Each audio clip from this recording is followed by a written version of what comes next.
Back to you throughout the day. Adam Bowler now is a negotiator with really some of the toughest customers in the Middle East, dealing with the Abraham Accords and the Taliban. And Adam, welcome to our coverage today. Good morning to you. What is the posture now between the Israelis and really the Americans trying to help in this matter, and Qatar as well, to try and get more out? Do you hold back on the military action and hope, or do you continue the war as is? Well, first and foremost, Bill, I want to remind Americans that we have 250 people that were pulled from the streets that are hostages. So first and foremost, you don't stop anything unless you're good and ready. So we have to be in full support of the U.S., and Israel has done a really good job, and the U.S. has done a really good job in supporting Israel. The second comment I'd make to what you're saying, Bill, is Qatar does play a very key role here. They're a go-between between Hamas, Israel, and the United States. You've seen some of their actions. I don't think it's going to go far enough. I think we all want hostages freed. We all want those additional 50 freed. But what about the 200, and what about Hamas and whether they need to be part of the Gaza Strip going forward? In addition to that, Adam, I think that because the IDF was able to show many reporters those videos that the terrorists themselves took, and they put it all together in one place for them to see the atrocities. And the reports from those reporters who actually saw it with their own eyes, they were shaken by what they saw, Adam. Yeah, they should be. I mean, this is a media war by Hamas right now. And so Hamas has come out. They've denied that they've targeted civilians. Thank God there are reporters on the ground. Thank God there's evidence. Hamas came out, Islamic Jihad came out and said that the Israelis destroyed a hospital.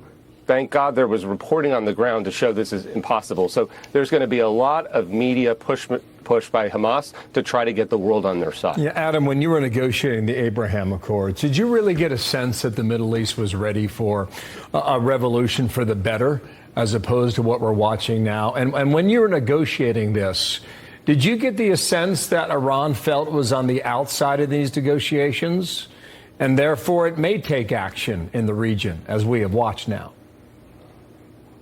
Absolutely. The Abraham Accords were about a number of moderate countries, Israel, Arab moderate countries coming together against terror, against Iran. This goes right against what Iran has being planned, and this is a proxy war. This is Iran behind Hamas, behind Islamic Jihad, behind Hezbollah, and it's not only against Israel. It's against Saudi. It's against UAE. It's against Morocco. And so those countries are being targeted, too, because they've been more moderate. This is terrorism versus moderatism. Adam, I was thinking this morning when I knew we were going to have you on that, as awful as this is, without the Abraham Accords, then this might even be worse. And there's reports now that the administration is very concerned about this war expanding and whether or not the military is ready for it, right? So that kind of reporting is happening in this vacuum. If there hadn't been the Abraham Accords where there was communication, it might even be worse right now. What could have happened is an all-out war, Arab-Israeli. Instead, this is a war against terrorism. And that's really important. Because of the Abraham Accords, we united moderate countries. And then the Biden administration was going to build on those accords, as they rightfully should do, by adding Saudi Arabia. That's what triggered all of this. So the good news is, in the medium to long term, we have the right base to build. Saudi still will want to come in once the PR dies down. So it's a good base. We've got to get through a really difficult period. Adam, thanks. Come back soon, okay? Thank Adam you. Bowler, got a lot of experience in the region. Thank you, sir.